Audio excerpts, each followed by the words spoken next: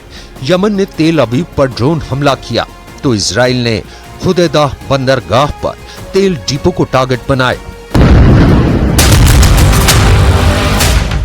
यही वजह है कि यमन के हूथी विद्रोही अब जवाबी कार्रवाई में इजराइल के तेल और गैस वाले ठिकानों को टारगेट बनाना चाहते हैं। भूमध्य सागर में इजराइल की ऑयल रिग्स को ड्रोन से टारगेट बनाकर यमन के हूथी विद्रोही ये भी साबित करना चाहते हैं कि वो इजराइल की दुखती नब्ज को दबाना जानते हैं। ऑयल रिग्स पर हमले का मतलब है गैस और तेल की सप्लाई ठप, और ये हमले इजराइल की अर्थव्यवस्था को भी बड़ी चोट पहुंचाएंगे। एक ड्रोन कैसे युद्ध के दायरे को 10 गुना बढ़ा सकता है, ये यमन के याफा ड्रोन ने साबित कर दिया है। खतरे की घंटी संयुक्त राष्ट्र में भी लगातार बज रही है। I can tell you that the Secretary General condemns today's deadly drone attack in Tel Aviv, for which the Houthis in Yemen claimed responsibility. This attack resulted in a death and several injuries. He sends his heartfelt condolences to the victims and their families.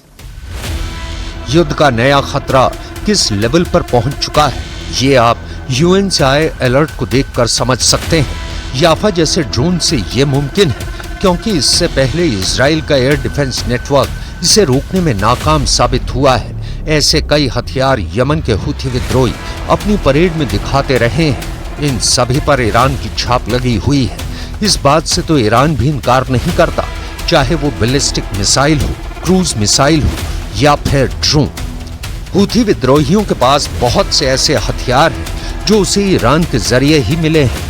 Yemen के Houthi विद्रोहियों को Iran का समर्थन Israel का दूसरा बड़ा खौफ है। इजराइल का डर इस हमले से और ज्यादा बढ़ गया है क्योंकि हूथी विद्रोहियों की याफा ड्रोन ने इजराइल के एयर डिफेंस नेटवर्क को खिलौना साबित कर दिया है। यही वजह है कि तेल अवीव पर अटैक के बाद अमेरिका पहुंचे बेन्यामिन नेतन्याहू सीज फायर की बात कर रहे हैं। हमास पर बमबारी नहीं बल्कि उस पर दबाव डालने की बात कर रहे हैं। इस वक्त हमास के कब्जे में 120 इजरायली बंधक हैं और इस बात ने नेतन्याहू को काफी बेचैन किया हुआ है। אנחנו נחושים להחזיר את כולם. התנאים להחזיר אותם מבשילים, ונתנו פשוט שאנחנו מפעילים לחץ מאוד מאוד חזק על חמאס, ואנחנו רואים שינוי מסוים, ואני חושב שהשינוי הזה ילך ויגדל, ואנחנו מתכוונים לעשות את זה. זוהי מטרת מלחמה. तेल अवीव से रवाना होने से पहले नेतन्याहू उन लोगों से मिले थे जो हमास की कैद से छूट चुके हैं या छुड़ाए गए हैं। इनमें इजरायली बंधकों के परिवार भी थे। नेतन्याहू ने बताने की कोशिश की कि वो बाइडेन से इस बारे में जरूर बात करेंगे ताकि हमास पर दबाव बने और 120 इजरायली बंधकों की रिहाई मुमकिन हो पाए। गाजा में बमबारी को लेकर अगर इजराइल को किसी तरफ से कोई खास चुनौती मिली है तो वो लेबनान का मिलिशिया हिजबुल्लाह है और यमन का हूथी विद्रोही गुट है। लेकिन इसमें खास बात यह है कि इन दोनों संगठनों को ईरान का पूरा समर्थन है। उन्हें ईरान से फंडिंग भी मिलती है, ट्रेनिंग भी मिलती है और ये बहुत हद तक तेहरान के इशारे पर ही अपना ट्रिगर दबाते हैं। इजराइल पर हमास के हमले के 9 महीने पूरे हो चुके हैं। गाजा पर इजराइल के ऑपरेशन के भी 9 महीने पूरे हो गए हैं। 9 महीनों की तबाही का दौर ऐसा चला कि युद्ध का एपिसेंटर अब गाजा से निकलकर इजराइल और लेबनान बॉर्डर के साथ साथ यमन और लाल सागर में पहुंच चुका है। यमन के तेल गोदाम में लगी आग अब भी जल रही है। इसी जगह पर इजराइल के फाइटर जेट्स ने बम गिराए थे और फिर लगा कि जैसे पूरा हुदैदा बंदरगाह जलने लगा। यमन को भी पता चल गया है कि हूथी विद्रोहियों के हमले के बाद जिस तरह से इजराइल ने अटैक किया है उससे युद्ध गाजा से निकलकर अब उसकी जमीन पर पहुंच गया है।